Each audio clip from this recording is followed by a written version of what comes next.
Good morning. So I wanted to share something today that's just been on my mind today whilst I was in the gym. And I was kind of reflecting on just the idea of losing things, the idea of losing something. And I'm talking in relation of physical things, right? For example, my reflections today were just the weight that I've put on, the strength that I've lost. During the lockdowns, the inconsistencies of the gym. The gym has been a primary part of my routine since I was 15. I'm 31 now, just to give you some context. So a long time, 16 years of training.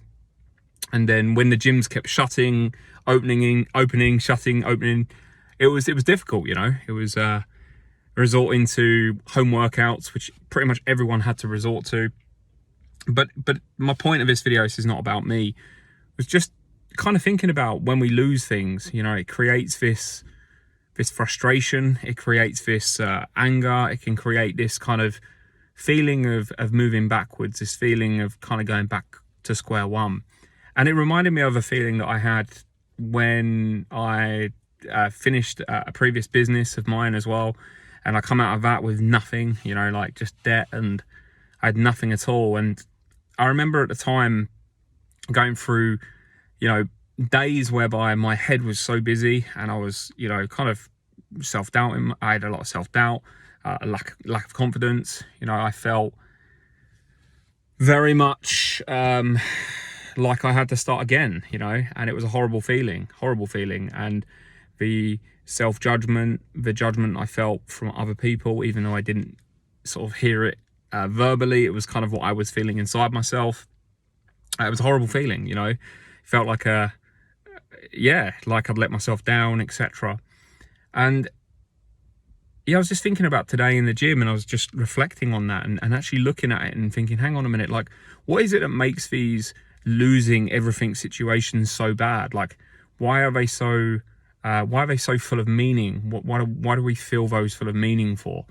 And when I look back at that period of time, for me, the thing that caused it suffering was my own head, my own thoughts about what people were thinking of me, my own thoughts about myself and what I could have done differently, my own regrets, my own insecurities, my own frustrations. And, it could be the same with the gym. I could say, well, I should have tried harder, or I should have done this, or I should have done that, or I should have eaten less food, or should have drunk less alcohol, etc. You can play that game.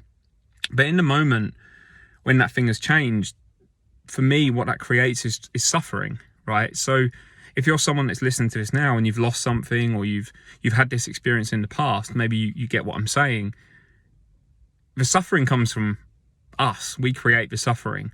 And I'm not saying we choose to suffer, because I wouldn't necessarily say we choose to suffer, but it's our own thoughts and our own feelings that create the suffering, right? So if you put your thoughts to one side and you didn't label it as a failure, label it as I'm back to square one, label it as, a fuck up, then it would be just what it is. And what it is that something's changed. Maybe you have put on weight, maybe you are drinking more alcohol, maybe you are, not training again. Maybe you've lost money, your business has gone down, maybe you've lost a job, maybe you've lost someone, but ultimately the suffering.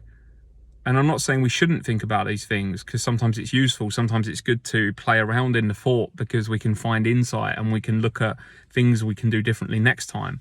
But to play around in our head for too long, to overthink things, to question things, to second guess, it just creates this storm of bullshit that mostly isn't true, and mostly is just used to kind of keep us stuck for longer. So I have no idea why I shared this today. It was just something I was thinking about in the gym.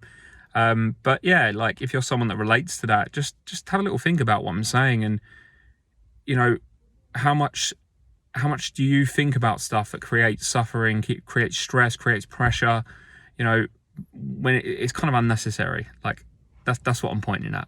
So anyway, I thought I'd share that story with you today. And just the flip side is that you're literally like one thought away from getting back into the movement of moving forwards. For me, the gym is something I really enjoy, so it's not difficult to get back. I look forward to it. I enjoy the process of it, And that, I think, is a bit of a secret. So for me, it's, again, I can change the game. I can kind of start again in my head, and I can go, okay, cool. How do I get back to where I was? How do I get better? How do I grow past where I was? You know, it's just a little game that I create for myself that feels compelling, that feels motivating, that feels purposeful. So yeah, maybe I invite you to do something similar. So anyway, I hope you're good, and I look forward to hearing some comments, some likes. Feel free to share this with anyone that you feel needs to hear it, and I'll catch you soon. Sorry for the sweaty mess, by the way. I just felt I needed to share this as soon as I got out of the gym. Have a good one. Take care. Bye-bye.